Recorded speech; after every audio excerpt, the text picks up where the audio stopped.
কেউ বলে সিদ্ধ, কেউ বলে ভাজা, দুয়ে মিলে করে নিলাম চমৎকার রান্না। নমস্কার বন্ধুরা, কেমন আছো তোমরা? আশা করি সবাই ভালো আছো। তো আজকেও আমি একটা নতুন রেসিপি নিয়ে চলে এসেছি। দেখতেই পাচ্ছ আমি ডিম রান্না করবো আজ।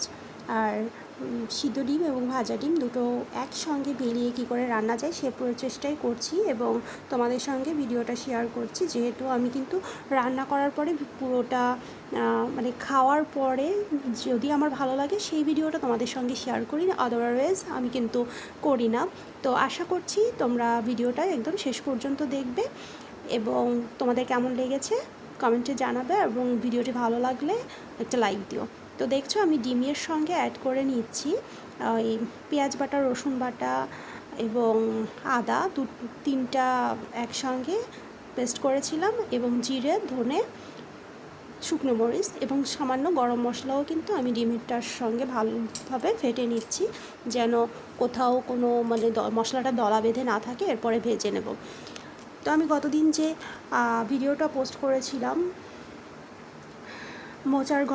মোচার কষা বা মোচার রেসিপি, ওটা তোমরা ভালো দেখেছো এবং যারা সাপোর্ট করেছো তাদেরকে আমি অসংখ্য ধন্যবাদ জানাই। আশা করি আজকের ভিডিওটা তোমরা দেখবা এবং কমেন্ট করবা এবং আমাকে সাপোর্ট করবা। তো দেখো কড়াইয়ে তেল গরম করে আঁচটা কমিয়ে নিয়ে আমি ডিমটা ভেজে নেব। ভালো কথা, এভাবে ডিম ভেজে কিন্তু তোমরা খিচুড়ির সঙ্গেও খেতে পারো বা পরোটার সঙ্গেও খেতে পারো, খুব ভালো লাগে, খুব টেস্টি, মশলাদার যেহেতু হচ্ছে এভাবে ডিমটা কিন্তু প্রচুর ভালো লাগে। আমরা কম বেশি সবাই কিন্তু জানি যে ডিম খাওয়া কিন্তু অনেক উপকারী, কারণ ডিমে প্রচুর পরিমাণে রয়েছে প্রোটিন, ভিটামিন ও খনিজ সমৃদ্ধ একটি অত্যন্ত পুষ্টিকর খাবার। ডিম খেলে যে উপকারগুলো হয়, পেশি তৈরিতে সাহায্য করে, হাড় মজবুত করে, দৃষ্টিশক্তি উন্নত করে, রোগ প্রতিরোধ ক্ষমতা বাড়ায় এবং হার্টের স্বাস্থ্য ভালো রাখতেও কিন্তু সাহায্য করে। তাই আমাদের উচিত প্রতিদিন অন্তত একটা করে ডিম খাওয়া। তো এই পর্যায়ে আমার ডিমটা ভাজা হয়ে গেছে। কড়াইয়ে আরও কিছুটা তেল দিয়ে আমি এক এক করে আলু ভেজে নেব, ডিমটাকেও ভেজে নেব। তো দেখো আমি কিন্তু রান্নাতে অতিরিক্ত তেল ব্যবহার করি না। প্রত্যেক রান্নায় আমি যতগুলো রান্না এ পর্যন্ত তোমাদের সঙ্গে শেয়ার করেছি তোমরা দেখতে পাবে আমি কিন্তু খুব বেশি একটা তেল ব্যবহার করি না। তো দেখছো তেল গরম হয়ে গেলে আমি কিছুটা হলুদ দিয়ে তারপর আলুগুলো ছাড়লাম। এর উপকারিতা হচ্ছে, যদি আমরা গরম তেলে আলু দেওয়ার আগে বা কোনো কিছু ভাজার আগে যদি সামান্য হলুদ এতে দিয়ে নেই তাহলে হয় কি তেলটা ছুটে যায় না। ঠিক আছে, এটা যদিও আমি দেখে শিখেছি, জি বাংলা রান্নাঘর থেকে আমি এই জিনিসটা দেখেছিলাম, ওরা একদিন বলেছিল। তো আমিও রান্নার সময় এটা ট্রাই করি এবং দেখি হ্যাঁ সত্যিই এটা তেলটা ছোটে না। তো দেখো আমি কিছুটা সময় নিয়ে ঢেকে ঢেকে আলুগুলো খুব নরম করে ভেজে নেব, যেহেতু ডিমের সাথে যাবে এবং ডিম রান্নার প্রসেসটা কিন্তু খুবই কম। ঠিক আছে, খুব কম সময়ে কিন্তু ডিমটা রান্না হয়ে যায়।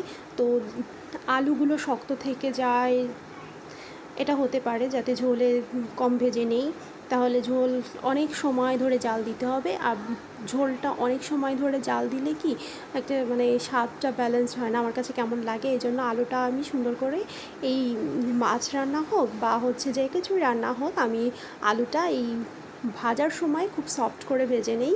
চুলার আঁচ কমিয়ে ঢাকনা দিয়ে ঢেকে ঢেকে আলুটাকে নরম করে, তোমরা এটা ট্রাই করে দেখতে পারো।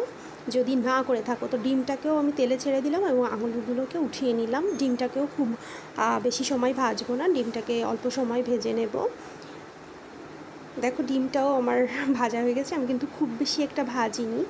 যখনই একটু গাটা হালকা আর রেডিশ হয়ে এসেছে তখনই কিন্তু আমি ডিমটাকেও তুলে নিচ্ছি। তো যারা প্রতিদিন ডিম খান তাদের তো খুবই ভালো কথা, আর যারা ডিম প্রতিদিন খান না তাদেরও কিন্তু ডিম প্রতিদিন খাওয়া উচিত, কারণ প্রতিদিন একটি ডিম যদি খাওয়া হয় তাহলে কিন্তু শরীরে অনেক ধরনের রোগ প্রতিরোধ ক্ষমতা বাড়ে, শক্তি ও প্রোটিনের চাহিদা পূরণ করে এবং এটা কিন্তু ত্বকের জন্যও বেশ উপকারী। ডিমে রয়েছে প্রচুর পরিমাণে ভিটামিন, খনিজ পদার্থের ভরপুর একটা উৎস রয়েছে। এটি ওজন কমাতেও সাহায্য করে। যারা অনেক বেশি পেটি তারা যদি অন্য অন্য ধরনের যে জলজ খাবারগুলো সেগুলো না খেয়ে, যেহেতু একটা প্রোটিন জাতীয় খাবার, তো ডিমটা কিন্তু আপনারা কন্টিনিউ করতে পারেন। তো দেখেন আমি ডিম ভেজে নিয়ে তেলে একটা তেজপাতা, একটা বড় তেজপাতা টুকরো করে ছেড়ে দিয়েছি এবং কিছু 2টা পেঁয়াজ, মানে মিডিয়াম সাইজের 2টা পেঁয়াজ কেটে নিয়েছিলাম এভাবে গোল গোল করে, সেটাও আমি ভেজে নেব। এটা ভাজার পরে আমি কিন্তু কিছু বাটা মশলা দিয়ে দেবো। তো এই পর্যায়ে আমি বলতে চাই যে যারা এখনও আমার চ্যানেলটিকে সাবস্ক্রাইব করেননি, প্লিজ সাবস্ক্রাইব করবেন। ভিডিওটা কেমন হচ্ছে আশা করি কমেন্ট করে জানাবেন এবং ভিডিওটি ভালো লাগলে একটা লাইক দিয়ে দেবেন। আমি বারবারই প্রত্যেক ভিডিওতেই বলি যে প্লিজ আমাকে একটু সাপোর্ট করুন,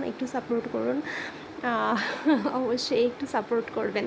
তো দেখেন এখানে দিয়ে দিচ্ছি আদা, পেঁয়াজ, রসুন একসঙ্গে পেস্ট করে নিয়েছি। দেখুন আমি কিন্তু পাটায় হাতে পেস্ট করেছি, দেখতেই পাচ্ছেন। কিছু একটা রসুন, একটা পেঁয়াজ এবং কিছুটা আদা পেস্ট করে নিয়েছি। তারপর 1.5 চামচ পরিমাণ জিরা, 1 চামচ ধনিয়া এবং কয়েকটা শুকনো মরিচ, এটাকেও পেস্ট করে নেব।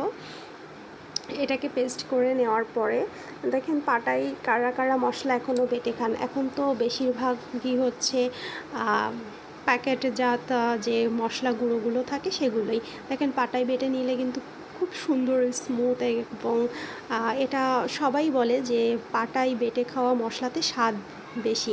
তো দেখেন একই সঙ্গে আমি গরম মশলাটাকেও পেস্ট করে নিয়েছি 4টা ছোটো এলাচ, গোলমরিচ। আমি বাটার সুবিধার্থে লবঙ্গটাকে ভেঙে লবঙ্গ বলছি, দারচিনিটাকে ভেঙে ছোটো ছোটো করে নিয়েছি। দেখুন এটাও কিন্তু খুব সুন্দর স্মুথ হয়েছে এবং খুব ফিনিশ হয়েছে যেটাকে বলতে। তো এই আমার বাটা মশলাগুলোকে আমি সুন্দর করে একসঙ্গে রেডি করে নিয়েছিলাম এবং এক এক করে আমি এই মশলাগুলোকে কষিয়ে নেব। তো এখানে দিয়ে দিয়েছি আদা, পেঁয়াজ, রসুন। এটা একটু হালকা কাঁচা গন্ধটা চলে গেলে আমি জিরা, ধনা আর মরিচটাও এর ভিতরে দিয়ে দেব এবং গ্যাসের মানে চুলার ফ্লেমটাকে আমি খুবই লো রেখেছি, ঠিক আছে, যাতে কড়াইতে লেগে না যায় এবং তেল ছোটাছুটি না করে। তো আপনারাও চেষ্টা করবেন যে এভাবে খুব মিডিয়াম টু মানে লো টু মিডিয়াম ফ্লেমে মশলাটাকে কষানোর, তাহলে হয় কি কড়াইতে লেগে যায় না, প্লাস তাড়াহুড়া বিষয়টা আসে না। তো দেখেন কি সুন্দর করে মশলাটা বেশ কষা কষা হয়ে আসছে। এই মুহূর্তে আমি অ্যাড করে দেব কিছুটা টমেটো কেচাপ, ঠিক আছে, টমেটো কেচাপ দিয়ে দিব এবং এটা ধুয়ে কিছুটা জল দিয়ে দেব। মশলাটা কিন্তু আমি অনেক সময় ধরেই কষিয়ে নিচ্ছি যাতে এটা খুব ভালোভাবে কষা হয় এবং স্বাদটাও ভালো হয়। এই মুহূর্তে আমি দিয়ে দিচ্ছি কিছুটা লবণ এবং পরিমাণ মতো হলুদ। লবণটা একবারেই দেওয়ার চেষ্টা করবেন না, ছেঁকে নিয়ে তারপরে দেবেন, কারণ তাহলে হবে কি বেশি হওয়ার সুযোগটা থাকবে না। প্রথমে কমই থাক, পরে আমি ব্যালেন্স করে নেব না, চেক করে যে ঝোলে ঠিকঠাক করে লবণ হয়েছে কি না। একবারেই যদি এক গাদা লবণ দিয়ে দেই তাহলে যদি লবণটা বেশি হয়ে গেল। তো দেখো আমি চিনিও অ্যাড করে দিচ্ছি এর সঙ্গে। এই চিনি দেওয়া আমি সব কিছুতে একটু চিনি ব্যবহার করতে পছন্দ করি, এতে আমার কাছে খাবারের স্বাদ কেন জানি না ভালো লাগে। তো এইটা কিন্তু মশলাটা কিন্তু একটু মিষ্টি মিষ্টি হবে, যেহেতু আমি কিছুটা চিনি দিয়েছি, আবার টমেটো কেচাপ যেটা থাকে ওটাও একটু মিষ্টি স্বাদের, তো এটা কিন্তু একটু মিষ্টি মিষ্টি টাইপেরই হবে। এর ভিতরে আমি দিয়ে দেব ওই ভেজে রাখা ডিম এবং আলুটা এর ভিতরে দিয়ে দেব। দেখলেন আমি বললাম না যে যখন কষানো হয়ে যাবে জিনিসগুলো, বেশি সময় কিন্তু রান্না করা যাবে না।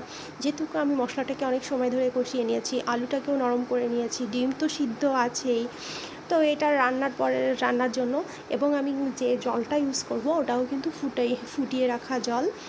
তো খুব অল্প সময়ের ভিতরেই কিন্তু রান্না হয়ে যাবে। দেখুন আমি যে জলটা দিয়ে দিচ্ছি এটাও কিন্তু আমি ফুটিয়ে রেখেছিলাম জলটা। এখন কিন্তু আর বেশি সময় লাগবে না, জাস্ট 5 মিনিট ফুটতে দিলেই, মানে ঝোলটা ফুটে উঠলেই রান্নাটা কমপ্লিট হয়ে যাবে। তা আমি সুন্দর করে মিশিয়ে একটু চুলার ফ্লেমটা বাড়িয়ে দিয়ে বসিয়ে রাখবো, যাতে খুব তাড়াতাড়ি ঝোলটা ফুটে ওঠে। 5 থেকে 7 মিনিট ফুটতে দিলেই কিন্তু হচ্ছে বেশ সুন্দর একটা মাখা মাখা ভাব হয়ে যাবে। দেখেন আমি 5 মিনিট পরেই ফিরে আসলাম, ফুটতে দিয়েছিলাম। তো দেখেন আমি এখন কিন্তু এই যে ভাজা ডিমটা আছে, যে ঝোলটা গাঢ় হয়ে আসছে, এই ভাজা ডিমটা এখন দিয়ে দেবো। আমি কিন্তু আগে থেকেই ভাজা ডিমটা দিয়ে দেইনি, একদম লাস্টের দিকে দিচ্ছি, কারণ ওটা তো সুন্দর করে ভাজাই আছে। আর যদি আমি আগে থেকে দিয়ে জাল করতাম তাহলে কিন্তু ওটার স্বাদটা বেশি একটা ভালো লাগতো না, যেহেতু ভাজা জিনিসটা। তো আমি এইটা সুন্দর করে ঝোলের সাথে মিশিয়ে দিয়েই কিন্তু গরম মশলাটাকেও অ্যাড করে নেব, এবং গরম মশলার টাকে অ্যাড করে তারপরেই কিন্তু আমি জাস্ট 1 মিনিটও জাল হতে দেবো না, তার ভিতরেই নামিয়ে নেব। দেখুন ঝোলের ভিতরে আমি সুন্দর করে ডিমগুলোকে বসিয়ে দিয়েছি। এখন আমি হচ্ছে গরম মশলা দিয়ে দেবো। তো আপনাদের কাছে আমার একান্ত অনুরোধ থাকলো, আমার চ্যানেলটিকে সাবস্ক্রাইব করবেন, আমাকে সাপোর্ট করবেন এবং কমেন্ট করে জানাবেন ডিম রান্নাটা কেমন হয়েছে। দেখুন আমি তো বাইরের থেকে বেশি কিছু অ্যাড করে, মশলা অ্যাড করে রান্না করি না।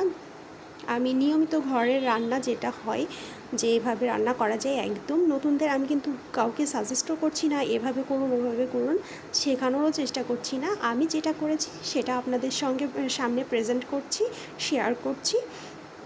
আপনারা চাইলে এভাবে রান্না করে দেখতে পারেন, খেতে পারেন। আর যারা একদমই রান্না পারে না, নতুন, তারাও কিন্তু এই রান্নাটাকে ফলো করতেই পারেন। তো দেখেন আমার এই হচ্ছে ফাইনাল লুক রান্নার। তো আশা করি আপনাদের কাছে ভালো লেগেছে। কমেন্টে জানাবেন, আমাকে সাপোর্ট করবেন। টাটা, আজ এ পর্যন্ত।